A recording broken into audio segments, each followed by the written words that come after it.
Hello hi teachers, welcome back to our channel learners plus. ఈరోజు వీడియోలో వచ్చేసి AP TET డిఎస్సికి సంబంధించి ఎగ్జామ్ ప్యాటర్న్ ఏ విధంగా ఉంటుంది, కోచింగ్ లేకుండా ఇంట్లోనే ఉండి 70+ మార్క్స్ ఏ విధంగా గెయిన్ చేసుకోవాలి, ఆ కోచింగ్ వెళ్లకుండా 35 డేస్లో ప్రిపరేషన్ ప్లాన్ అనేది ఏ విధంగా ఉండాలి, మేము ప్రజెంట్ టెట్కి ప్రిపేర్ అవ్వాలా డిఎస్సి కోసం ప్రిపేర్ అవ్వాలా అనేవి మీ డౌట్స్ అన్నీ ఈ వీడియోలో అయితే క్లియర్ చేస్తాను. అది ఎస్ఏ వాళ్ళకి అలాగే ఎస్జిటి వాళ్ళకి టైం టేబుల్ ఏ విధంగా ఉంది, అదేవిధంగా ఎగ్జామ్ ప్యాటర్న్ ఏ విధంగా ఉంది అనేది నేను ఇక్కడ పూర్తిగా అయితే మీకు చెప్తానన్నమాట.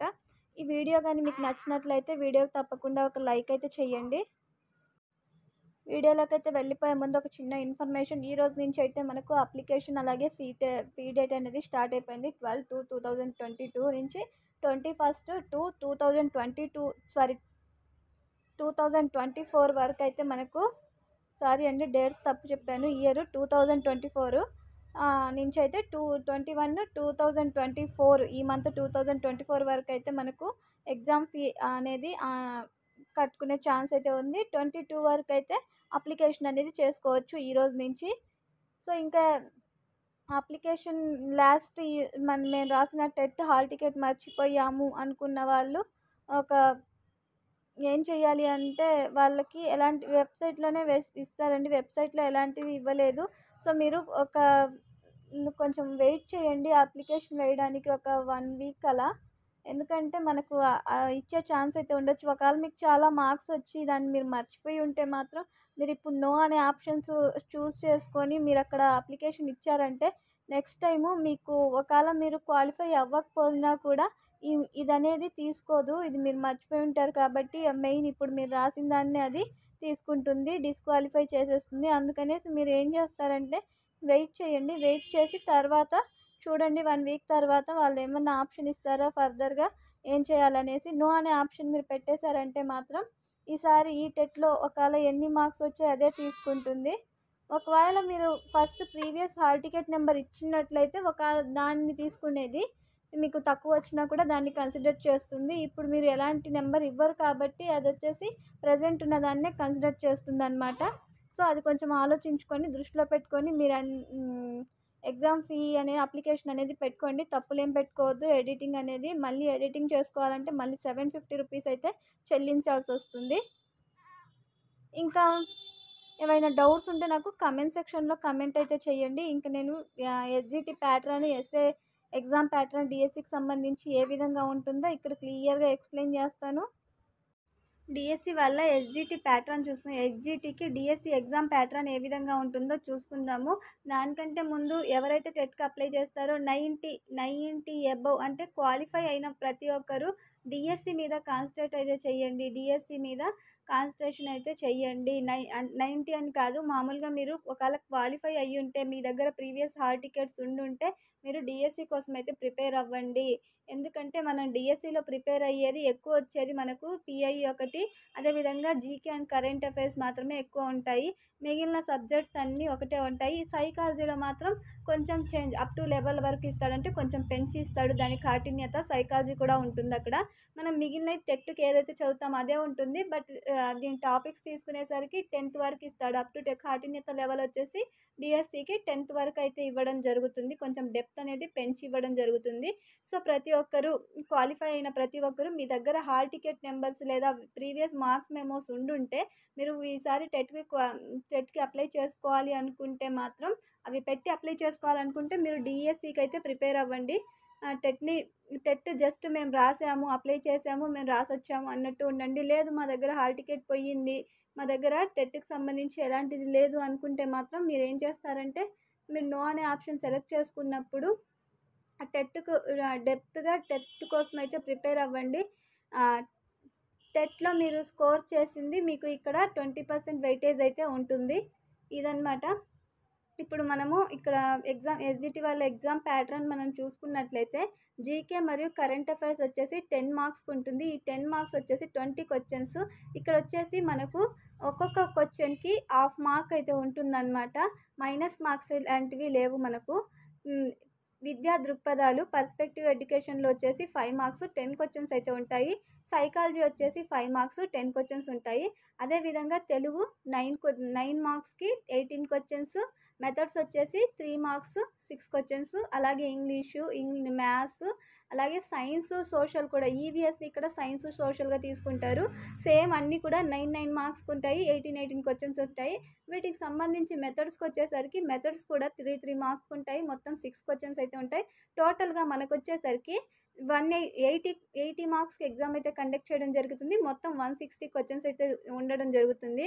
మనము ఏ బుక్స్ చదవాలంటే థర్డ్ టు ఎస్‌జిటి వాళ్ళు థర్డ్ టు ఎయిత్ వరకు అయితే న్యూ బుక్స్ అయితే చదవండి.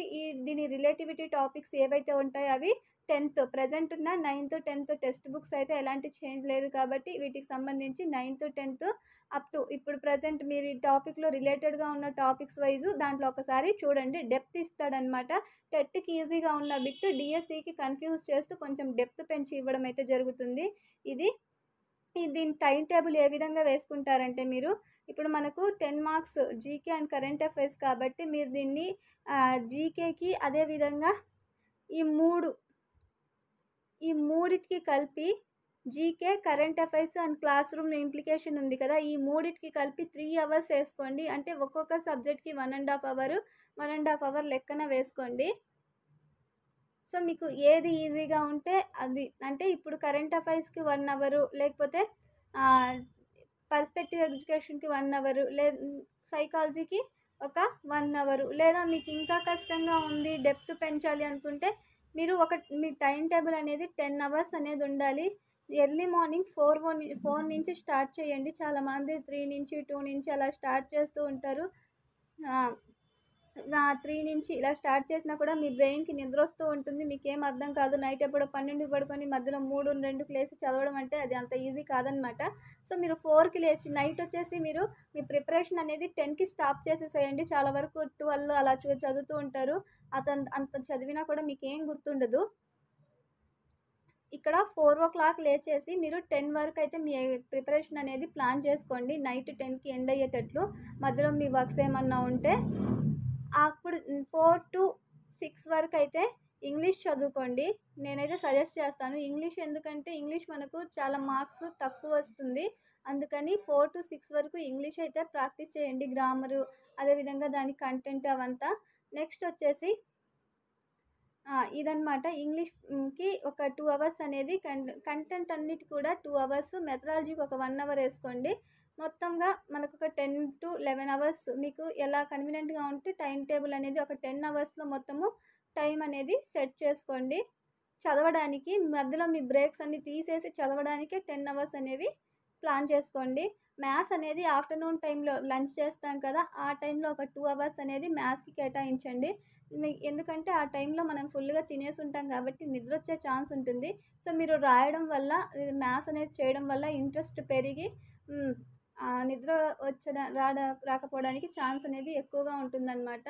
ఒకవేళ మీకు మ్యాథ్స్ అనేది ఇంట్రెస్ట్ లేకపోతే చాలామందికి నిద్ర వచ్చేస్తూ ఉంటుంది. అప్పుడు ఆ టైంలో మీకు ఇంట్రెస్టింగ్గా అనిపించే సబ్జెక్ట్ ఏదైతే ఉంటుందో ఆ ఇంట్రెస్టింగ్గా ఉండే సబ్జెక్ట్ని అక్కడ యాడ్ చేసుకోండి. ఈ విధంగా కంటెంట్కి ఒక 2 అవర్స్, మెథడాలజీకి మీకు కంటెంట్ ఏదైతే ఉంటుందో దాంట్లోనే ఒక హాఫ్ అన్ అవరో లేకపోతే ఆ 2 అవర్స్లోనో ఆ మెథడాలజీని కూడా యాడ్ చేసుకొని చదువుకోండి. మనకున్న టైం 35 డేసే అనమాట. సో డిఎస్సి అనేది మెయిన్గా దృష్టిలో పెట్టుకొని ప్రిపేర్ అయితే అవ్వండి. టెట్ కోసం ప్రిపేర్ అవుతున్నాం అనుకొని ప్రిపేర్ అయితే అవ్వద్దు. డిఎస్సి కోసమే ప్రిపేర్ అవుతున్నామని కొంచెం డెప్త్గా అయితే ప్రిపేర్ అవ్వండి. మంచి స్కోర్ అయితే చేస్తారు. సైకాలజీకి సంబంధించిన డ్రాఫ్ట్ కాపీస్ అనేవి మనకు ఆన్లైన్లో దొరుకుతాయన్నమాట. పీడిఎఫ్స్ మీకు డ్రాఫ్ట్ కాపీస్ అనేవి డౌన్లోడ్ చేసుకొని ఇట్లయితే చదవండి. టెక్స్ట్ బుక్సే ప్రిఫర్ చేయండి ఎక్కువ. మనకు చాలామంది బిట్ బ్యాంక్స్ వాటి నుంచి అయితే అవైతే చూస్తూ ఉంటారు. సో వాటి నుంచి తక్కువ వస్తాయి. Text book line to line చదివితే డిఎస్సిలో జాబ్ కొట్టే ఛాన్స్ అనేది ఎక్కువగా ఉంటుంది. ఇది ఎస్జిటికి సంబంధించి. నెక్స్ట్ ఎస్ఏ వాళ్ళ ప్రిపరేషన్ ప్లాన్ ఏ విధంగా ఉందో చూద్దాము. ఎస్ఏ వాళ్ళ ఎగ్జామ్ ప్యాటర్న్ వచ్చేసి GK and current affairs 10 marks ఉంటుంది. 20 క్వశ్చన్స్. హాఫ్ మార్కే వీళ్ళకి కూడా same. Perspective education 5 marks 10 questions. Psychology class room implementation of psychology వచ్చేసి 5 మార్క్స్ 10 క్వశ్చన్స్ ఉంటాయి. వాళ్ళ మెయిన్ కంటెంట్ ఏదైతే అది ఉంటుందో ఆ మెయిన్ కంటెంట్ అనేది 44 మార్క్స్కి 88 క్వశ్చన్స్ అయితే ఉంటాయి. మెథడాలజీ వచ్చేసి 16 మార్క్స్‌కి 32 క్వశ్చన్స్ అయితే ఉంటాయి. టోటల్‌గా 80 మార్క్స్ 160 క్వశ్చన్స్ అయితే ఉంటాయి. వీళ్ళ టైమ్ టేబుల్ మనం చూసుకున్నట్లయితే వీళ్ళొచ్చేసి ఈ మూడిటికి ఒక 3 అవర్స్ అనేవి కేటాయించుకోండి.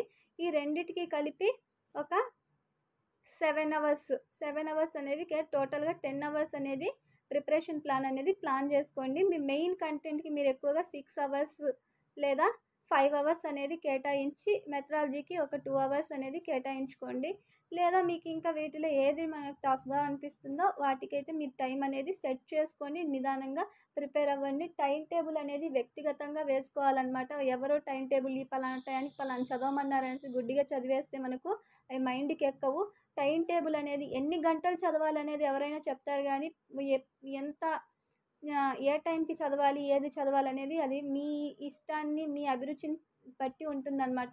మీకు ఇష్టమైన సబ్జెక్ట్ ఏదైతే ఉంటుందో అది మీకు కష్టంగా అనిపించేటప్పుడు నాకిప్పుడు చదవడానికి ఇంట్రెస్ట్ లేదు అనుకున్నప్పుడు మీరు మీకు ఇష్టమైన సబ్జెక్ట్‌ని అక్కడ యాడ్ చేసుకొని చదివితే మీకు కొంచెం ఇంట్రెస్ట్ వచ్చే ఛాన్స్ ఉంటుందన్నమాట. ఇది ఎస్ఏ వాళ్ళ ప్రిపరేషన్ ప్లాను. వీళ్ళొచ్చేసి 6th-10th వరకు అయితే చదవాలన్నమాట. ఇవన్నీ న్యూ బుక్స్. 9th-10th బుక్స్ మారలేదు కాబట్టి ప్రజెంట్ ఏ బుక్స్ అయితే నడుస్తున్నాయో అవి 6-10 వరకు న్యూ బుక్స్ అనమాట. 6-8 new books, 9th-10th old books. వీళ్ళ కాఠిన్యత లెవెల్ అంటే అప్ టు ఇంటర్మీడియట్ వరకు ఇస్తాడు. రిలేటెడ్ టాపిక్స్ ఇంటర్మీడియట్ వరకు ఏదైతే ఉంటుందో వాటి వరకు డెప్త్ పెంచి ఇచ్చే ఛాన్స్ అయితే ఉంటుంది. సో ఇదన్నమాట టైం టేబుల్ అలాగే ప్రిపరేషన్ ప్లాను. ఇంకా మీకు ఏదైనా డౌట్స్ ఉంటే నాకు కమెంట్ సెక్షన్లో కమెంట్ చేయండి. నేను దానికి ఫర్దర్గా ఆన్సర్ అయితే ఇస్తాను. ఇది ఈరోజు video. Thank you for watching.